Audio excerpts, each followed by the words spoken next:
Hello, welcome back to the channel.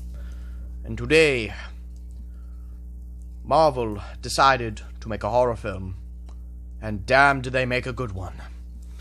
I'll stop with the voice now because today we're looking at Werewolf by Night, released earlier this October, and I'm happy that this got made.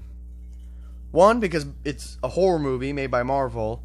Yeah, say what you want about Doctor Strange and the Multiverse of Madness, and yes, I would count that as a horror film as well. But this one feels more like a real horror film. Especially like one that would have come out like anywhere between the 30s to the 50s, which I appreciate that they decided to, that the director, I forgot his goddamn name, I'm sorry, but he decided to make it more like that and decided to shoot in black and white. So, yeah. This is going to be a very positive review. So, Werewolf by Night is about, the Bloodstone family, as the patriarch of the family, as the patriarch Julius Bloodstone has passed away, and a group of hunters decide to come in and compete for his keepsake Bloodstone, including his daughter, named Elsa. And the way they win the Bloodstone is they have to hunt a monster that has been let loose on the Bloodstone grounds.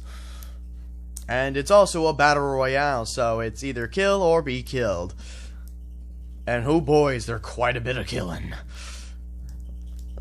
So, I fucking loved this, honestly. I really liked this. And there's one, because it's just really well made. And two, there's another reason, which I'll get into later. But yeah, let's go in through it bit by bit. The acting? Phenomenal. Well, not phenomenal, but still very, very good. I fucking forgot the actors' names. I'm so bad at remembering shit like this. Normally I'm much better, I'm sorry, but everyone in here gives a great and downright funny performance as well. Like, there's a good bit of funny moments here. There's also some absurd moments, like there's a guy who plays a trombone, is it? It's some horn instrument while it's lit on fire. And apparently the person who played that guy was the guy who helped Matt Groening design the Simpsons characters, or something like that, from what I heard. I don't know if that's true, but if that's the true, then I don't know if I needed that in my life, but it's amazing. It really is, if that's truly the case. Anyway, now, I heard, well, I think the one complaint people have with this is that it's just too short. And I can agree. Now, I'm not gonna dox any, like, points for it, but it definitely does feel a bit short. Like, it kind of does wrap up a little quickly. Granted, it's not designed to have been a movie. It was designed to be a TV movie special. But I feel like it maybe should have at least had, like, maybe 90 minutes. Like an hour, maybe an hour and a half, 90, 100 minutes. It does wrap, it does go at a fucking sonic pace, so yeah, I guess that is one issue. It does move very quickly, because again, it's only an hour long. But now let's get into another reason why I love it, because they decided to go nearly fully practical when it came to the werewolf effects, which I can appreciate. One, they also went back to Jack Pierce's design when he did The Wolfman from 1941.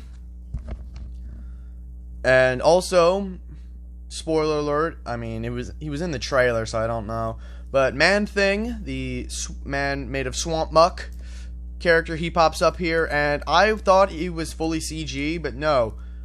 He is, like, almost completely practical. Like, they built a full bodysuit that looks very good, and I'm impressed that Marvel can go this length with practical effects, and I hope Marvel sticks with at least really good looking practical effects. It doesn't have to be mostly practical, of course, but I hope they stick with at least a bit of practical effects, because most of the time it looks better than CG. Oh boy. And trust me, Marvel is having some VFX problems right now. I don't want to get into that whole thing, so I'll leave it at that. But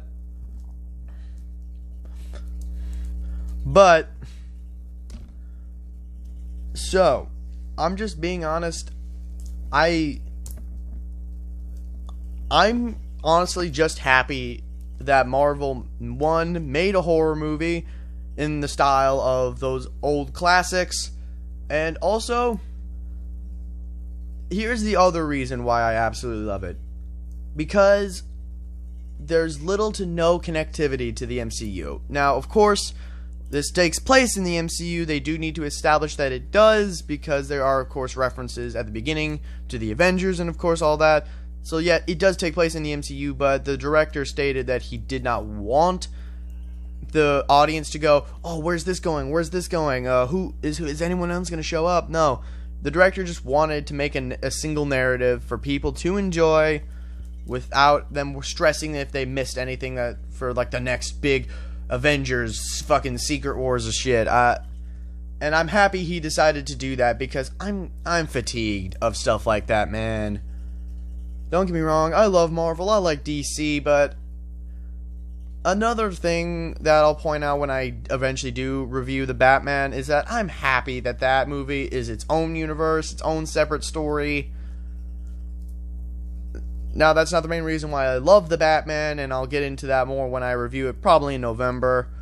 And I'm happy that they decided to make this just a single narrative where people can enjoy it and not have to think about where this can be going. Of course, yes, these characters will definitely reappear, maybe like a Midnight Suns movie, or sometime later in the MCU, of course, but I'm just happy that you don't need really any prior MCU knowledge or any prior comic book knowledge to enjoy it. I think that's great, that basically anyone can enjoy this, and I love that.